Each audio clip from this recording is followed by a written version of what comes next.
He's working late again. Dear Margaret, my mother-in-law said sweetly over the phone. You know how demanding his clients are. I looked at the security camera feed on my laptop.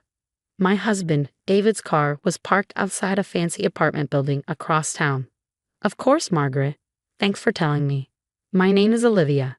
I'm 34, and I'm watching my 10-year marriage fall apart, piece by piece. The worst part isn't just that David is cheating, it's that his whole family, especially his mother, is helping him lie about it. You should try to understand, Margaret went on, her voice full of fake sympathy. Running a law firm is stressful. Sometimes he needs relief. I muted the call and laughed bitterly. Relief? Was that what they were calling his 26-year-old paralegal now? I unmuted. You're right, Margaret. I'm sure David is very stressed. On the screen, I saw the young woman get into his car. Right on time. That's the spirit, dear. Just be patient. He always comes home, doesn't he? Yes, he did. Smelling like expensive perfume we couldn't afford on just his salary. I glanced at my second screen, spreadsheets of every suspicious transaction, every late-night meeting, every lie. I appreciate your concern, Margaret, but I have to go. Work is calling. I hung up before she could reply. My eyes stayed on the screen as David's car drove away. 3 months ago, I would have cried. 3 months ago, I still believed his excuses. But that was before I found a marriage registration form for Thailand in his briefcase. Before I learned he planned to marry his mistress without divorcing me or splitting our assets. My phone buzzed. A message from my private investigator. Meeting confirmed, full proof collected. I smiled. David had no idea about the hidden camera in his office. The one that caught him telling his mistress just yesterday. Once we're married in Thailand, Olivia won't know anything. The house, the firm's assets, they'll all stay mine. My laptop dinged, an email from our accountant confirming the shady transactions I had flagged. David thought he was being sneaky, moving money into a secret account. He didn't realize I had been tracking every dollar for months. That evening, Margaret called again, her voice smug. David just called me. He's closing a huge case tonight. Isn't it wonderful how hard he works? I pulled up a hotel receipt on my screen, a luxury suite booked under his company card. Yes, Margaret. Really wonderful. You know, Olivia, she hesitated, pretending to care. If you put more effort into your looks, maybe you wouldn't work such long hours. I thought about my designer clothes, my daily gym sessions, my successful career. None of it mattered to Margaret. To her, I would never be good enough for her son. Maybe you're right, I said, keeping my voice steady. I should probably focus more on myself. She didn't catch the hidden meaning in my words. She never did. Later that night, I got a text from David's sister, Emma. Hey Liv, we need to talk. It's about David. I called her immediately.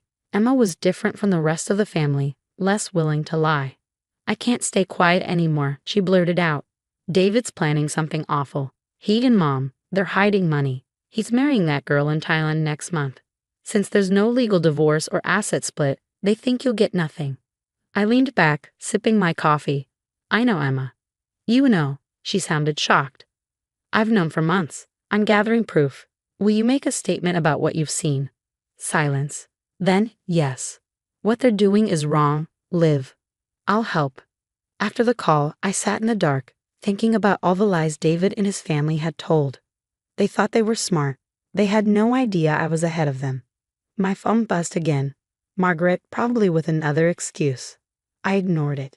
Soon, they'd all realize just how badly they had underestimated me. The front door opened. David walked in, trying to be quiet. I cleared my screens and put on my usual act. Working late again. I called out. He stopped in the doorway, loosening his tie, flashing a guilty smile. Big case. You know how it is. I smiled back. Of course. Your mother called to tell me. His shoulders relaxed. Good old Margaret, always covering for him.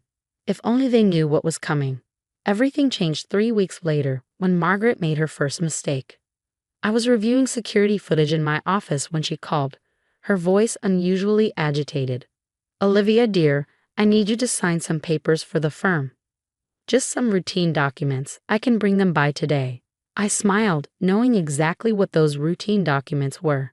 My PI had already obtained copies, transfer of ownership forms that would remove my name from our joint properties. all part of David's careful plan to leave me with nothing. Of course, Margaret, I'm working from home today. Stop by any time. She arrived an hour later, clutching a manila envelope and wearing her fakest smile. I'd set up a hidden camera in the living room, ready to capture everything. These just need your signature, she said, spreading the papers on the coffee table. David mentioned you've been so busy lately, he didn't want to bother you with paperwork. I picked up the first document, pretending to read it carefully. How thoughtful of him. And you bringing these by yourself. Well, you know how it is. Family helping family. She patted my hand condescendingly.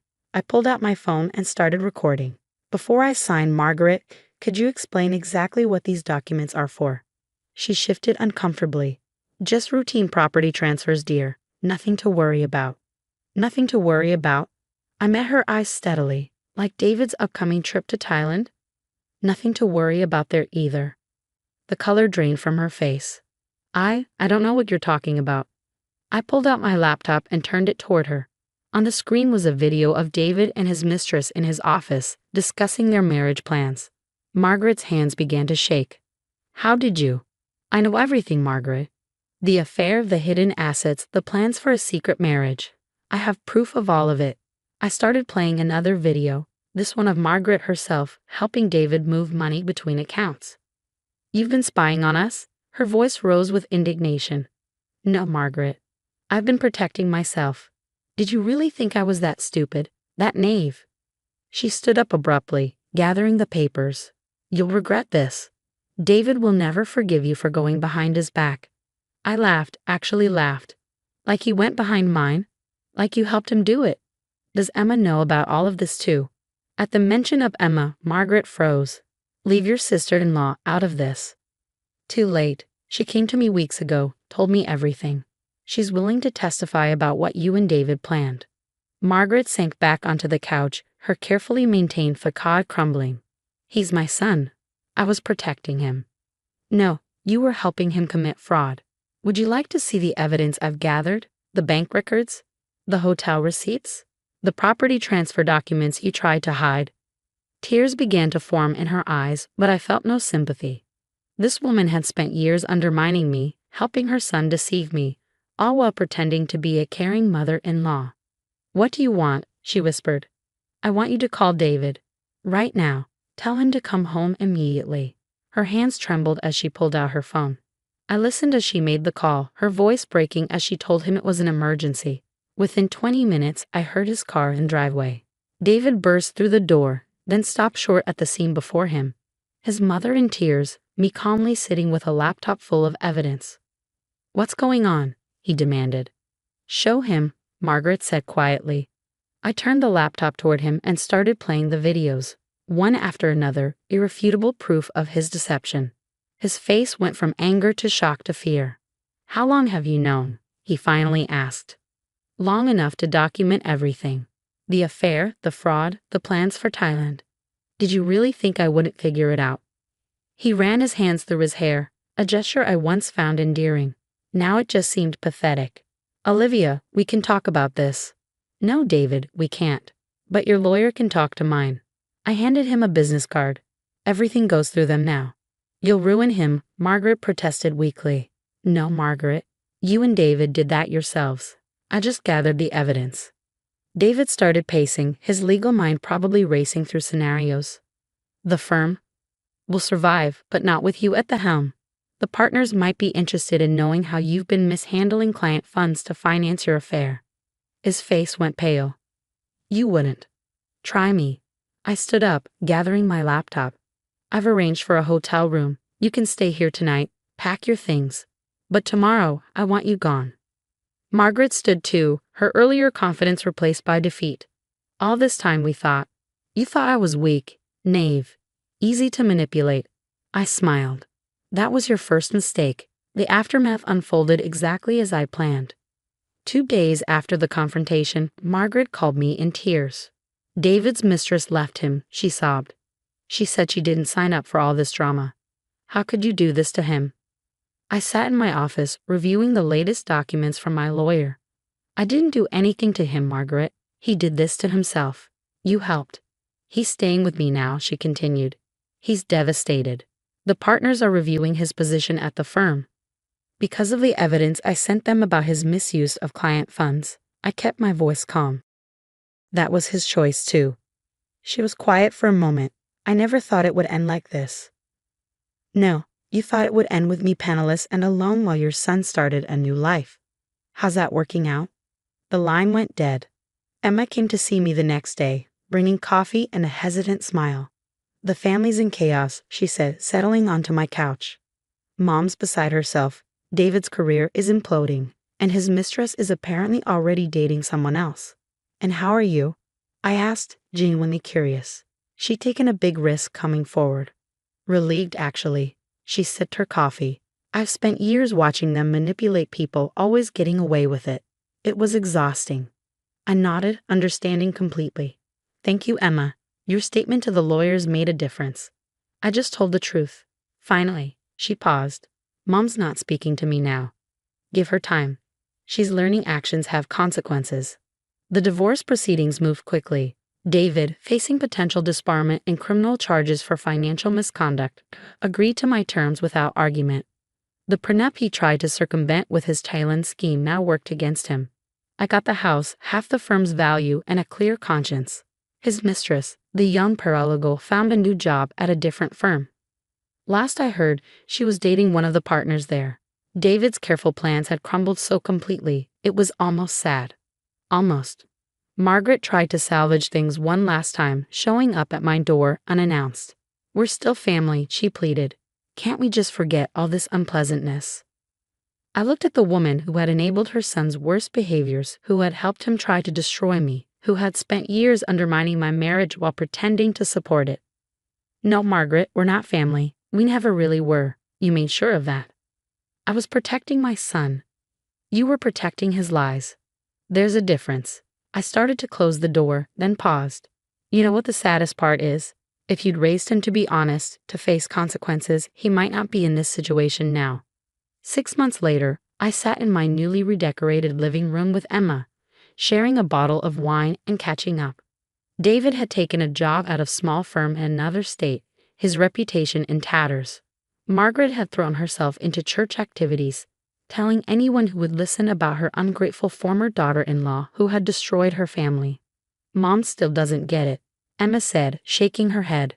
She actually asked me yesterday if I thought you'd consider dropping the charges if David apologized. I couldn't help but laugh. Some people never learn. But some do. Emma raised her glass. To new beginnings. And to facing consequences, I added, clinking my glass against hers. My phone buzzed. A text from Margaret. David's met someone new. A nice girl who understands family loyalty. I hope you're happy with what you've done. I showed it to Emma, who rolled her eyes. Want to tell her about the background check you ran on the nice girl who's actually married? No, I smiled, deleting the message. Let them figure it out themselves this time. Looking around my peaceful home, I felt nothing but relief. The evidence I'd gathered was safely stored away, a reminder that I wasn't the naive wife they thought I was. The firm was thriving under new leadership, my career was soaring, and I had kept the one worthwhile relationship from my marriage, my friendship with Emma. You know, Emma said thoughtfully, you taught me something important through all this. Standing up for yourself doesn't make you the bad guy. Sometimes it makes you the hero of your own story. I thought about the months of careful planning, the evidence gathering, the quiet strength it took to wait for the right moment. I thought about Margaret's tears, David's shocked face, and the collapse of their carefully constructed lies. Not the hero, I corrected her. Just someone who finally stopped accepting the role of victim. The sun was setting outside, casting a warm glow through windows that were finally truly mine. Sometimes the best revenge isn't about getting even, it's about getting free.